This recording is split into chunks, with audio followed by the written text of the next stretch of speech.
मित्रों, जय श्री राम। सनातन संस्कृति के इस एपिसोड में आप सभी का स्वागत है। अब हम सनातन संस्कृति में सप्तपुरियों का वर्णन करेंगे, क्योंकि 7 पुरियों की बहुत सारी विशेषताएं होती हैं जो हमारे शरीर, हमारी प्रकृति, हमारे पंचतत्व और हमारे 7 चक्रों से संबंधित होती हैं। इनकी जानकारी होना बहुत आवश्यक है, क्योंकि हमारे यहाँ के धर्म ग्रंथों में कहानियों के माध्यम से बहुत सारी शारीरिक रचनाएं, भौगोलिक रचनाएं और बहुत सारी भविष्यवाणियाँ की गई हैं। उसमें सप्तपुरियों में भी एक महत्वपूर्ण एपिसोड इसमें आता है।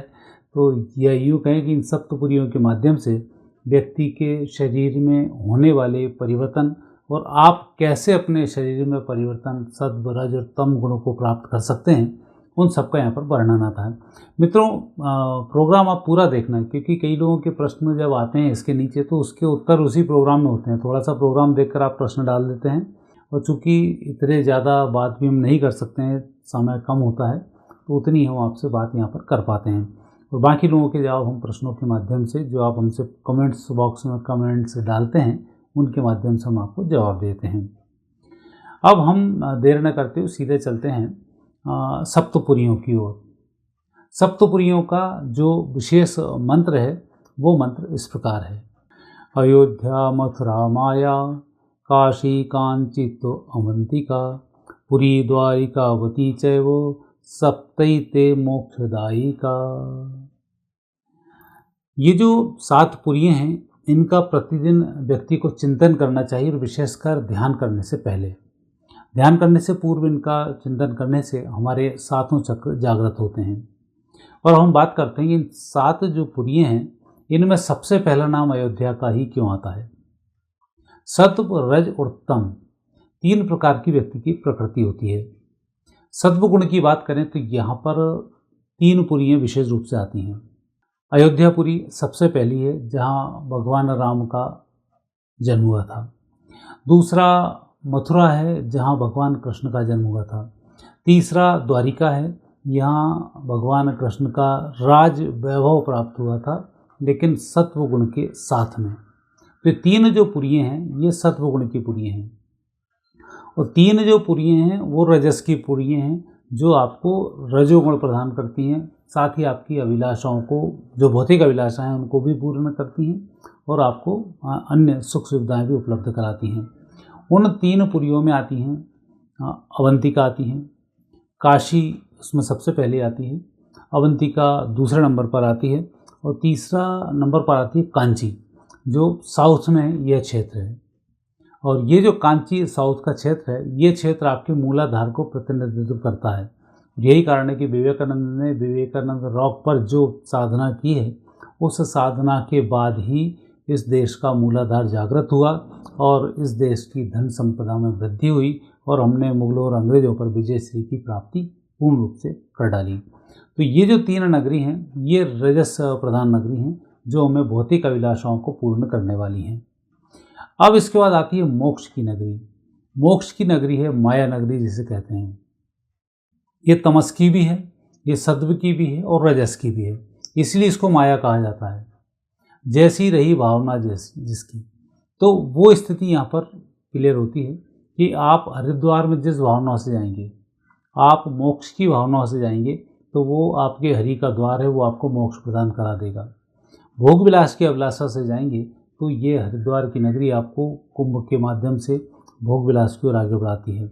और यदि आप सत्व की तरफ यात्रा करेंगे, तो यह भूमि आपको सत्व की ओर यात्रा कराएगी, जो ऋषिकेश से ऊपर होते हुए केदारनाथ और बद्रिक आश्रम तक ये आपकी यात्रा पूर्ण कराएगी। तो उस प्रकार से इन 3 नगरियों में अलग अलग भगवान का विशेष महत्व है। जैसे मैंने कहा, सत्व की 3 नगरी हैं जिस पर भगवान विष्णु का प्रभाव है, और उसमें है द्वारिका, अयोध्या, मथुरा। दूसरी है भगवान शिव के प्रभाव वाली, वो है काशी, कांची, अवंतिका। और तीसरी ब्रह्मा, विष्णु, महेश तीनों की जो नगरी है, वो नगरी है हरिद्वार, जिसको माया कहा जाता है। और यहाँ पर तीनों का निवास स्थान है। यहाँ पर ब्रह्मकुंड भी है, और इसलिए यहाँ पर पिंडदान, तर्पण आदि समस्त प्रकार की क्रियाओं को यहाँ पर किया जाता है। तो यह 7 नगरियों का छोटा मैंने वर्णन किया।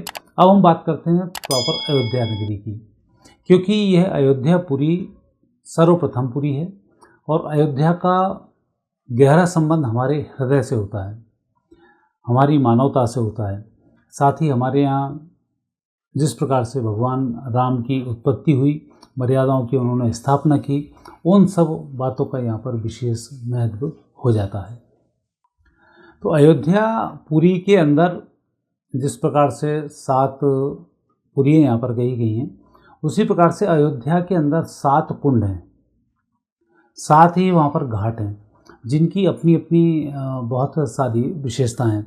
जैसे हम कुंड की बात करें तो यहाँ पर ब्रह्म कुंड है, सीता कुंड है, रुक्मणी कुंड है, क्षीरोद कुंड है, जहाँ पर भगवान दशरथ ने पुत्रेष्टि अष्ट किया था, और भरत कुंड है। तो इस प्रकार से यहाँ पर 7 कुंड हैं। 7 कुंडों का अपना अपना एक विशेष महत्व है। पहले देखते हैं ब्रह्म कुंड। यहाँ पर पहली यात्रा अयोध्या की भगवान के आने से पहले ब्रह्मा जी ने की है, तो उन्होंने पहला कुंड ही यहाँ पर जो स्नान ध्यान किए और परिक्रमा अयोध्या की है, उसमें ब्रह्म कुंड बनाया है। तो ब्रह्म कुंड वो स्थान है जो आपके पितृतर्पण के लिए, सभी प्रकार के दोषों को दूर करने के लिए वहाँ पर इसमें स्नान किया जाता है, और ऋण मोचन, किसी प्रकार का कोई ऋण हो उसके लिए यहाँ पर उपाय विधिवत रूप से किए जाते हैं। यहाँ वर्णन भी आता है कि विधिवत स्नान, लोचन जो ऋषि थे, लोमस जो ऋषि थे, उन ऋषि ने यहाँ पर विधिवत स्नान किया। विधिवत स्नान का मतलब जब ऐसा नहीं है कि आप गए और कूदे और चले आए, उसमें होता है जिस कुंड में हम जाते हैं पहले उसका पान करते हैं और फिर उसका पूजन किया जाता है। पूजन करने के बाद एक सूखा पूजन होता है, गीला पूजन होता है। उस पूजन को ब्राह्मण करता है, उसमें आप दर्शक होते हैं, सहभागी नहीं होते हैं। फिर आप अपने ऊपर कुंड में के बाजू में बैठकर अपने ऊपर लोटे से स्नान करते हैं। कूदकर स्नान विधिवत स्नान में नहीं आता है, तो नदी के किनारे भी जाएं तो आप लोटे से स्नान करें, ये विधि विधिवत कही जाती है। तो ऐसा आप स्नान करें उस कुंड में, ब्रह्म कुंड में, तो आपके ऋणों को मुक्त करता है और कई दोषों को मिटाता है। और अब अयोध्या में भगवान राम का आगमन हुआ है, तो ये जितने भी कुंड हैं अब सब जागृत होने वाले हैं और सबकी अपनी अपनी विशेषता है। दूसरा यहाँ पर सीता कुंड है। सीता कुंड ये कभी खाली नहीं रहता है, और लोमस ऋषि ने यहाँ भी स्नान किया है। और साथ ही इस कुंड की भी बहुत सारी विशेषताएं, जब आप स्नान करेंगे तब भी आपके बहुत सारे पाप दाप इनकी निवृत्ति होती है, वो यहाँ पर स्नान किया जाता है और उसके जल को भी सुरक्षित रखा जाता है। तीसरा रुक्मणी कुंड है। रुक्मणी ने आकर यहाँ पर, रुक्मणी जी ने यहाँ आकर स्नान किया था, तो उनका भी एक रुक्मणी कुंड है, उसके माध्यम से आपकी साधनाएं सफल होती हैं। तीसरा क्षीरोद कुंड है। यहाँ ये एक वो कुंड है जहाँ पर पुत्रेष्टि यज्ञ राजा दशरथ जी के द्वारा किया गया था, पुत्र संतान की प्राप्ति हुई। कहावत ऐसी है कि इस कुंड में स्नान करने से, इस कुंड की परिक्रमा करने से संतान की प्राप्ति हो जाती है, और कोई दोष गर्भ से संबंधित यदि रहता है तो गर्भ का दोष यहाँ पर दूर हो जाता है। अगला कुंड है यहाँ पर भरत कुंड। भरत कूप भी है, तो राजा भरत ने यहाँ साधना की और उन्होंने बाण के माध्यम से उस कूप का निर्माण किया, और ये आपके अंदर एक अतीन्द्रिय शक्तियों को जगाने वाला होता है। तो इस प्रकार से यहाँ 7 कुंड हैं और यहाँ पर 7 घाट हैं। जो घाट हैं उसमें ऋण मोचन है, सहस्त्रधारा घाट है, राम जानकी घाट है, लक्ष्मण घाट है, स्वर्ग द्वार घाट है, शिवाला घाट है और जटाई घाट है। घाट भी स्नान करने के ही काम आते हैं। यहाँ पर स्नान ध्यान किया जाता है और माता सरयू का यहाँ पर पूजन किया जाता है। स्थान का महत्व इसलिए है कि यहाँ कई प्रकार के जो दोष होते हैं, और जब हम यात्राएं करने जाते हैं, आजकल तो यात्रा नहीं है, वो पर्यटन हो गया और सरकार भी पर्यटन के रूप में उनको डेवलप कर रही है। यात्रा और पर्यटन में बहुत अंतर होता है। धार्मिक यात्राएं पहले बड़े विधि विधान से नंगे पैर जाकर की जाती थी और इनके हर चीज़ के महत्व को समझा जाता था और फिर हम उस यात्रा को करते थे। तो उस प्रकार से यदि हम अयोध्या की यात्रा करते हैं तो 7 कुंड 7 घाट में स्नान करना, और जब भी आप स्नान करें तब आपको स्नान मंत्र यहाँ पर गंगा यमुना सरस्वती ये सब बोलना चाहिए, और उसके माध्यम से हमें जब स्नान करने का जब फल प्राप्त होता है, पूर्ण फल इसमें प्राप्त होता है। इस प्रकार से यदि हम अयोध्या की यात्रा करते हैं, और अयोध्या की यात्रा भी 84 कोस की यात्रा होती है, इस यात्रा को भी पूर्ण करना चाहिए। और यह जो यात्रा होती है यह यात्रा आपके कई प्रकार के दोषों को मिटाती है। और अयोध्या में 3 बातें बहुत मुख्य हैं। 3 बातों में सबसे बड़ा है यहाँ पर हनुमान जी का मंदिर, जिसको हनुमानगढ़ी कहा जाता है, और यहाँ साक्षात हनुमान विराजमान हैं। और 2-3 बार ऐसा यहाँ पर दृष्टांत भी हुआ है कि कई बार म्लेच्छों ने आक्रमण करने की कोशिश की और एक अघोरी के रूप में वो प्रकट हुए और उन्होंने हजारों लोगों को मारा, और मारने के बाद कहाँ चले गए पता नहीं पड़ा। एक बार औरंगजेब ने हरकत की, वहाँ पर बंदरों ने इतना उत्पात मचा दिया कि उसको वहाँ से अपना मुंह छुपाकर भागना पड़ा था। और एक घटना और आती है जो अकबर के टाइम की भी है कि वहाँ भी इस प्रकार की घटना घटी। तब भी मधुमक्खियों ने इतना परेशान किया कि यहाँ से अकबर की सेना भी भाग गई। तो भगवान जो हनुमान जी की हनुमानगढ़ी है, ये वहाँ तभी से जागृत है। और हनुमान जी के बारे में तो कहा जाता है, भगवान ने जब हनुमान जी लंका जा रहे थे तब भगवान राम ने कहा था किसी को मारना नहीं है, ये सब मेरे शत्रु हैं, तुम्हारे नहीं हैं। जब हनुमान जी वापस लौटे तो उन्होंने देखा अक्षय कुमार को मारा और कई लोगों को उन्होंने मारा। फिर कहा कि हनुमान जी ने कहा जिन मोही मारी तिन मोही मारा, जिनने मुझे मारा उसको मैंने मारा, बाकी मैंने किसी को कुछ डिस्टर्ब नहीं किया। तो हनुमान जी ने यहाँ पर रक्षा पूर्ण रूप से अयोध्या की और हमें अयोध्या में विजय जी की प्राप्ति हुई।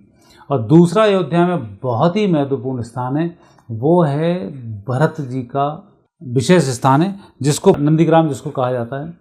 वहाँ पर वहाँ पर एक सरोवर भी है भरत जी का।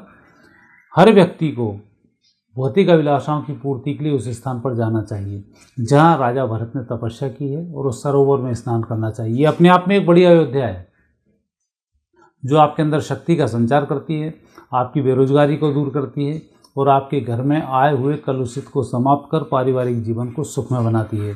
इसलिए भरत के इस स्थान पर नंदीग्राम पर व्यक्ति को अयोध्या की यात्रा में जाना ही चाहिए। और तीसरा है राम जन्म स्थान, जहाँ पर अब प्रभु वापस विराज रहे हैं। चूँकि सत्व रज और तमस की हमेशा लड़ाई होती रही है। अयोध्या कई बार नष्ट हुई है, कई बार बनी है। बाकी 7 पुरियों में ये द्वारिका अब नया स्थान था, तो जहाँ लूटपाट इतनी नहीं मच पाई। मथुरा चूँकि यह भी एक वो स्थान था, फिर भी आक्रांताओं ने मथुरा में जन्म स्थान पर तो समस्या खड़ी की।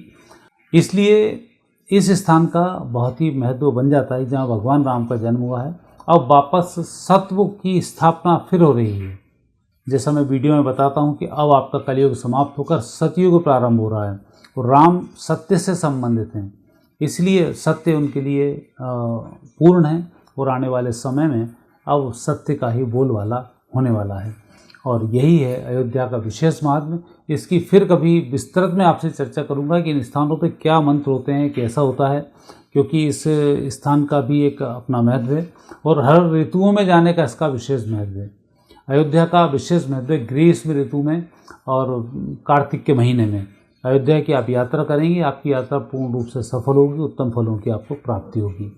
अन्य किस ऋतु में कहाँ यात्रा करनी चाहिए, मैं उसकी चर्चा आपसे फिर आगे की जो पुरियाँ हैं उनके संबंध में करूँगा, फिर आपको समझ में आएगा। तो आगे हम बात करेंगे मथुरापुरी की। अब ये प्रोग्राम आपको कैसा लगा? यदि अच्छा लगता है तो चैनल को सब्सक्राइब करना नहीं भूलें। आगे आप क्या जानना चाहते हैं ये भी हमें बताएं और एक एक करके हम सप्तपुरियों की आपसे चर्चा करेंगे। वहाँ के वैज्ञानिक महत्व, वहाँ के आध्यात्मिक महत्व और वहाँ के भौतिक महत्वों की भी हम आपसे पूर्ण रूप से चर्चाएँ करेंगे। वहाँ दर्शन कैसे करना चाहिए, स्नान कैसे करना चाहिए, उनकी भी हम आपसे विधिवत चर्चा करेंगे। आप मुझे आज्ञा दीजिए। नमस्कार।